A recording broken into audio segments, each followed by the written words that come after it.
నిరుద్యోగ సమస్యను శాశ్వతంగా పరిష్కరించేందుకు కృషి చేస్తున్నామన్నారు సీఎం రేవంత్ రెడ్డి. గత బీఆర్ఎస్ ప్రభుత్వం యూనివర్సిటీలను నిర్వీర్యం చేసిందని ఆరోపించారు. త్వరలో వర్సిటీల్లో ఖాళీలు భర్తీ చేస్తామని చెప్పారు.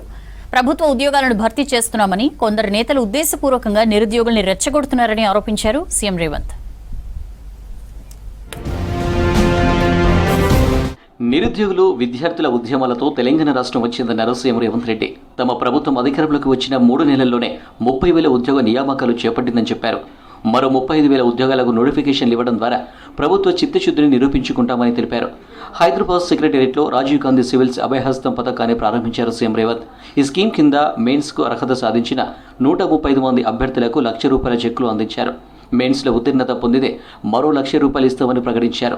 ఇంకొక 35,000 ఉద్యోగాలకు, అది గ్రూప్ 1 కావచ్చు, గ్రూప్ 2 కావచ్చు, గ్రూప్ 3 కావచ్చు, లేకపోతే డిఎస్సి నోటిఫికేషన్ కావచ్చు, ఇతర నియామకాలకు సంబంధించిన నోటిఫికేషన్లు ఇంకొక 35,000కు నోటిఫికేషన్లు ఇవ్వడం ద్వారా నిరుద్యోగ సమస్యను పరిష్కరించడానికి ప్రభుత్వం చిత్తశుద్ధితో ప్రయత్నం చేస్తున్నది అని లక్షలాది మంది నిరుద్యోగ యువకులకు విశ్వాసం కల్పించడానికి సంపూర్ణమైన ప్రయత్నం ఈ ప్రభుత్వం చేస్తున్నది.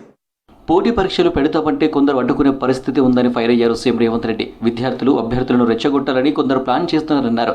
10 ఏళ్లు పాలన చేసిన బీఆర్ఎస్ నేతలకు విద్యార్థులు ఉద్యోగాల భర్తీ గుర్తుకు రాలేదని విమర్శించారు.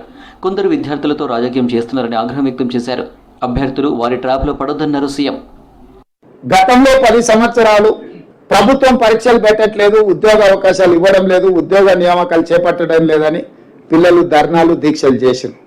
10 సంవత్సరాలు అదే కోసం. ఇప్పుడు మన ప్రభుత్వం వచ్చినాక పరీక్షలు పెడతామంటే కూడా కొంతమంది వాళ్ళను భయపెట్టి రోడ్ల మీదకి వచ్చి మాకు పరీక్షలు వద్దు, వాయిదాలు వేయండి అని ధర్నాలు చేపిస్తారు.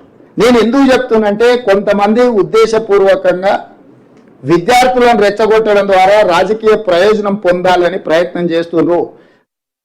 సివిల్స్ అభ్యర్థులను ప్రోత్సహించాలన్నదే ప్రభుత్వ ఉద్దేశమన్నారు డిప్యూటీ సీఎం భట్టి విక్రమార్క.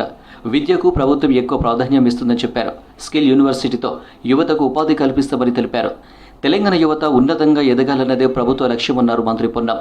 ఈ మధ్యకాలంలో ప్రత్యేకంగా 4వ సిటీ వస్తూ ఉంది ఈ రాష్ట్రంలో అని చెప్పి ముఖ్యమంత్రి గారు ప్రత్యేకంగా అక్కడికి వెళ్ళి భూమి పూజ చేసి ఒక స్కిల్ యూనివర్సిటీకి అనౌన్స్ చేసిన విషయం కూడా మీ అందరూ తెలిసి ఉంటుంది.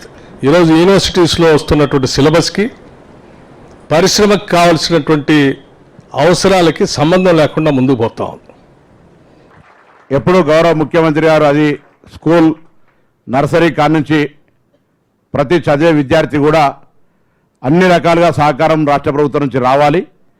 రేపల్లంతా ఈ రాష్ట్ర సంపద దేశ సంపద అని ఎప్పుడు కూడా అనేక సందర్భాలు అంటూ ఉంటారు. కాబట్టి ఈ రాష్ట్రం నుంచి మీరు ఈరోజు 135 మంది రేపు జరగబోయే 2 దశల్లో 100% విజయం కలిగే విధంగా మరి ఆ భగవంతుని ప్రార్థిస్తూ ప్రభుత్వం తరఫున కూడా అన్ని రకాలుగా సహకారం అందుతూ ఉంది. సంగారెడ్డి జిల్లా కందిలోని ఐఐటి హైదరాబాద్ను సందర్శించారు మంత్రి శ్రీధర్ బాబు. అక్కడి విద్యార్థులు రూపొందించిన డ్రైవర్ రహిత కారును పరిశీలించి అందులో ప్రయాణించారు. డ్రైవర్ లెస్ కార్ అద్భుతంగా ఉందని చెప్పారు. ప్రయోగ దశలో ఉన్న ఈ కారు త్వరలో అందుబాటులోకి రావాలన్నారు మంత్రి. దాదాపు అన్ని విభాగాలకు సంబంధించిన ప్రొఫెసర్స్, అన్ని విభాగాలకు సంబంధించిన స్టూడెంట్స్ కూడా ఇన్వాల్వ్ అయ్యి మరి ఈరోజు ఇంకా కొద్ది రోజుల్లో కూడా మన హైదరాబాదు ఈ తెలంగాణ రోడ్లపై కూడా తీసుకొచ్చే ప్రయత్నం చేస్తామని వారు చెప్తా ఉన్నారు.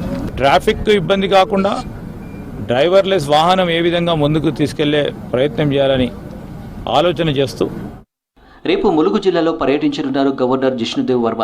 రామప్ప దేవాలయంతో పాటు లక్నవరం సరస్సును సందర్శించనున్నారు. గవర్నర్ పర్యటన ఏర్పాట్లను పరిశీలించారు మంత్రి సీతక్క.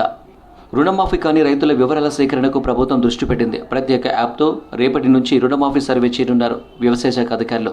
క్రాప్ లోన్ మాఫీపై వచ్చిన కంప్లైంట్లతో ఇంటింటికి వెళ్లి రైతుల పేరు నమోదు చేయనున్నారు. ఇప్పటికే అన్ని జిల్లా మండల స్థాయి అధికారులకు యాప్ వివరాలను వ్యవసాయ శాఖ పంపించింది. పేర్ల నమోదు తర్వాత రైతుల నుంచి ధృవీకరణ పత్రం, పంచాయతీ సెక్రటరీ సంతకం తీసుకోవాలని గైడ్లైన్స్ ఇచ్చింది సర్కార్.